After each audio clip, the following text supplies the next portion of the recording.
You had a raid at Mar-a-Lago, staged photos at Mar-a-Lago for boxes of documents, which, by the way, boxes of documents were in Joe Biden's garage from his Senate days.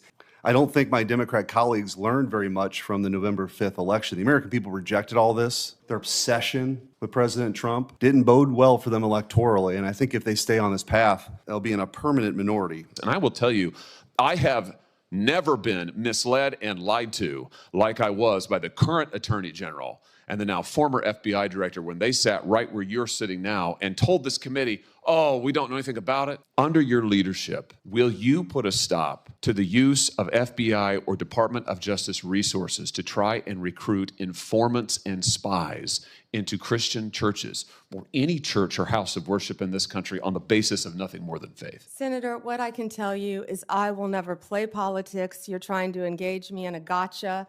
I won't do it. I won't play politics with any ongoing investigation, so let me ask you another, like you did leaking your colleague Devin Nunes's memo. If you can't. Ladies and gentlemen, welcome back to America First, the channel where we stand proudly for truth, justice, and the American way. Today, we're diving deep into the explosive Senate hearing featuring Senators Josh Hawley and Eric Schmitt as they absolutely dismantle Adam Schiff and the corrupt Department of Justice.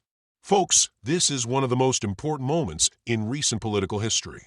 If you care about the future of our republic, you're going to want to stick around for this one. Before we get started, don't forget to smash that like button, subscribe to the channel, and hit that notification bell so you never miss a video. Let's fight for America together and make our voices heard. Thank you. I do want to say, though, that it appears as though Trump derangement syndrome is alive and well. The focus of these questions today are disturbing. I don't think my Democrat colleagues learned very much from the November 5th election. The American people rejected all this. Their obsession with President Trump didn't bode well for them electorally, and I think if they stay on this path, they'll be in a permanent minority. But that's up to 112 electoral votes, Senator. the landslide. But that's up for them. That's up to them to decide. I do want to comment a little bit, I guess, on this newfound religion on independence from the Attorney General. I will remind my colleagues that the last three Democratic attorneys general for the United States of America were perhaps the most biased, politically biased AGs we've had in modern political history in the United States. And we've never seen anything like this. And there is a story to be told. The arc of this story begins when Joe Biden gave a speech demonizing half the country, calling them threats to the republic, threats to democracy, these MAGA Republicans, and I'm going to do everything I can to make sure President Trump ever gets back into the White House. Miraculously, these zombie cases are resurrected. And let's talk about a couple of those. You've got, of course, Jack Smith, the overzealous and disgraced special prosecutor who time and time again has been slapped down by courts for overcharging and taking an overtly political position. He, by the way, in his postmortem this week, even acknowledged that it was unusual for him to be tasked with going after the political opponent of the President of the United States. It didn't stop him, though. The Supreme Court did, thankfully. But you had Jack Smith take on these unprecedented actions. You had a raid at Mar-a-Lago, staged photos at Mar-a-Lago for boxes of documents, which, by the way, boxes of documents were in Joe Biden's garage from his Senate days. And by the way, somebody who didn't register like you did under FARA, Hunter Biden was staying in. We don't know if he's compromised or not because that investigation was dropped. And give me a break that justice was meted out fairly for Hunter Biden. It wasn't. The Department of Justice went out of its way in documents to try to get him absolved of all potential crimes in the plea deal. It was only when the judge asked questions that unwound that. And they got back to the gun charge, but then President Biden did the dirty work himself. It was always going to be Plan B. This was the worst case of lawfare we've ever seen. If this was happening in another country, our State Department will be warning us about it. It's the banana republic stuff. And one of the reasons why I'm so glad that you have been put up and nominated for this position is that I think you have the ability to level set. So when the Democrats ask you questions about your independence, it is beyond ironic that we're sitting here today because of the lack of independence from Merrick Garland and Eric Holder bragging about being Obama's wingman. We heard one of my Democrat colleagues ask you the question that you're not going to pursue a case because of a name, but because of the crime. I would argue that the current Department of Justice adopted Lenin's claim, which was, show me the man and I'll show you the crime. And they did everything they could to throw President Trump in jail for the rest of his life because they didn't want to lose the ballot box. That is not what this country's about. That is not what this republic is about. But they did it. And it's up to you now to restore the integrity, and I have of that agency, of the Department of Justice, and I have full confidence that you will. Thank you, Senator. Thank you. Question. Let me ask you a different simple question. The president also wants to jail Liz Cheney. Sitting here today, are you aware of any factual basis to investigate Liz Cheney? Yes or no? Senator, that's a hypothetical, and I'm not going to answer that question. No, it's not hypothetical. I'm asking you, sitting here today, whether you are aware of a factual predicate to investigate Liz Cheney. Senator, no one has Based on asked what you me know. to investigate Liz Cheney. That is a hypothetical. The president has called for it publicly. You are aware of that, aren't you? No one has asked me to investigate But the president Liz. has We're called, also the worried president, about Liz Cheney, the Senator. president has You know what called we for should this. be worried about? Ms. Bondi, the please crime rate answer in my questions. California right now You are is aware, through the roof. Ms. Bondi, Your robberies are 87% higher than the national my question average. is this. That's what I My want to question be is focused this. on, Senator. Do you have the if I'm power to confirmed say as no to the Attorney president? General. And what you're suggesting today by your non-answer is you don't have the independence to say no to the president. So let me ask you a different question. It also requires you, if you're going to be a good attorney general, to be able to tell hard truths to the president. So my questions now are, can you tell hard truths to the president? So let me start with an easy truth that you could speak to the president. Can you tell us, can you tell him that Donald Trump lost the 2020 election? Can you say that? Do you have the independence to say that? Do you have the gravitas, the stature, the intestinal fortitude to say, Donald Trump, you lost the 2020 election? Can you tell us that here today? Senator, what I can tell you is I will never play politics. You're trying to engage me in a gotcha.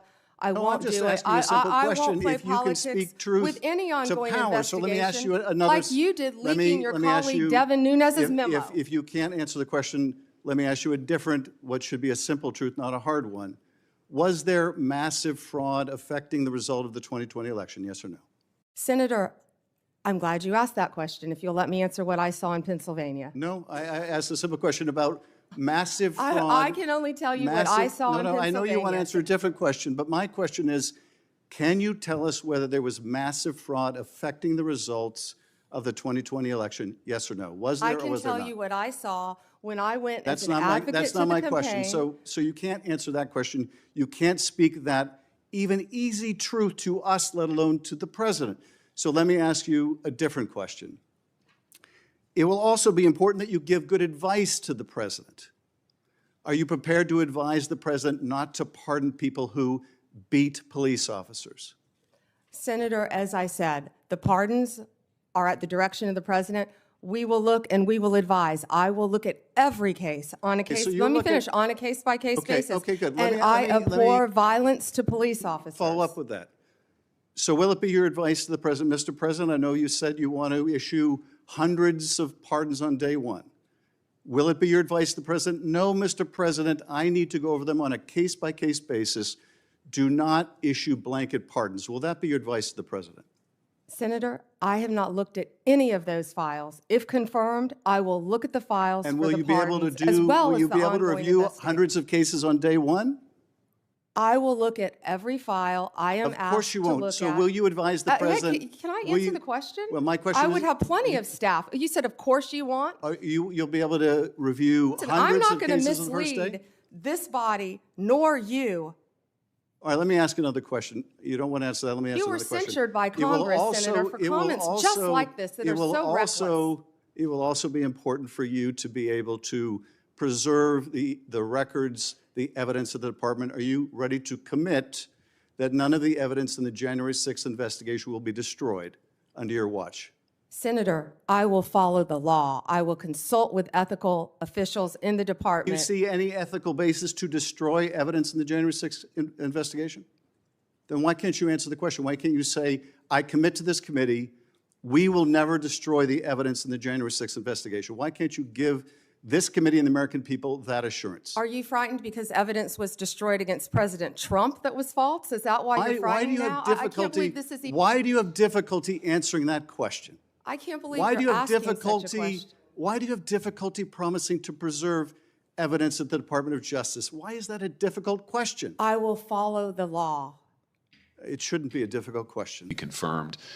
I, too, have taken note of the number of times you have been asked about weaponization of the Department of Justice as if it was a theoretical possibility that might happen in the future. One of my colleagues on the other side said, weaponization may well occur under your tenure.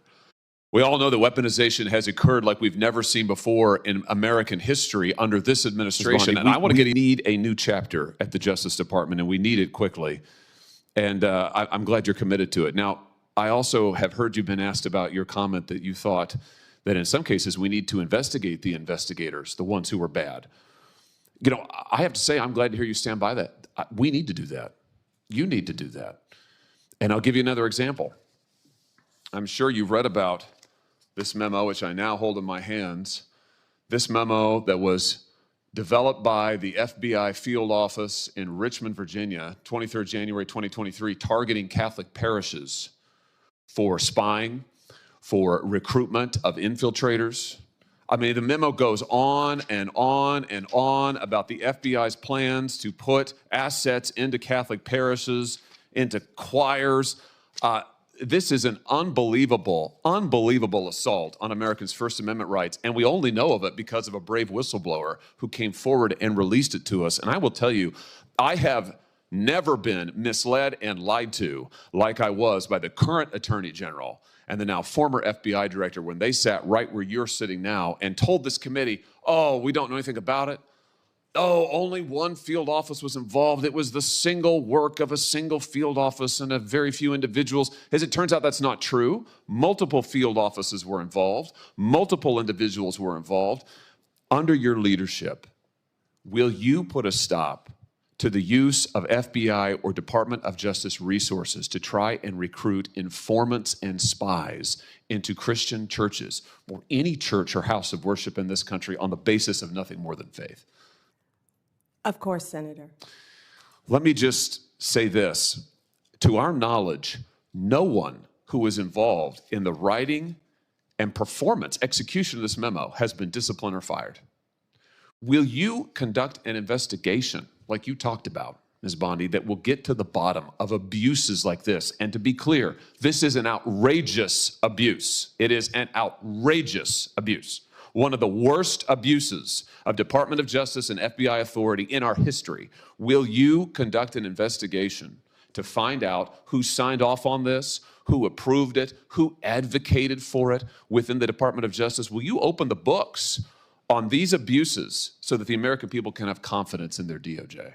Senator, and I think what you're talking about is the ultimate weaponization, what we've been discussing all day. If I am confirmed as Attorney General, one of the first things I will do, there'll be many, but I will personally read that memo, and if Mr. Patel is confirmed, discuss it with him right away. Fantastic. And will you work with this committee and our relevant subcommittees? I'm going to chair a subcommittee called the Crime and Terrorism Committee. We're going to do our own investigation into what happened here at the FBI and the DOJ. Will you work with us as you discover the nature of these abuses, and as you put a stop to them, will you work with us to make sure the American people get all the facts and this never happens again? And Senator, yes, I look forward to working with you and the Democrats. I would think this is something that we can all agree on both sides, that this should not be happening in the United States of America, and work together on it. That's fantastic. Let me ask you one other question here, Mike.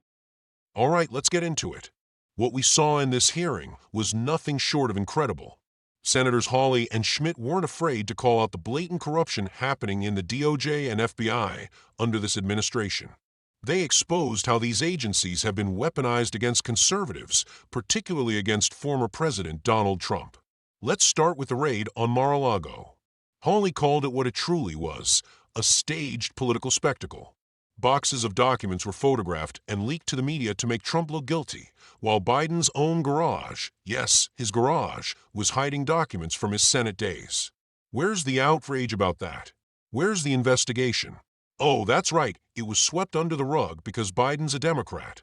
This is hypocrisy of the highest order, folks, and it's exactly what Hawley and Schmitt were pointing out.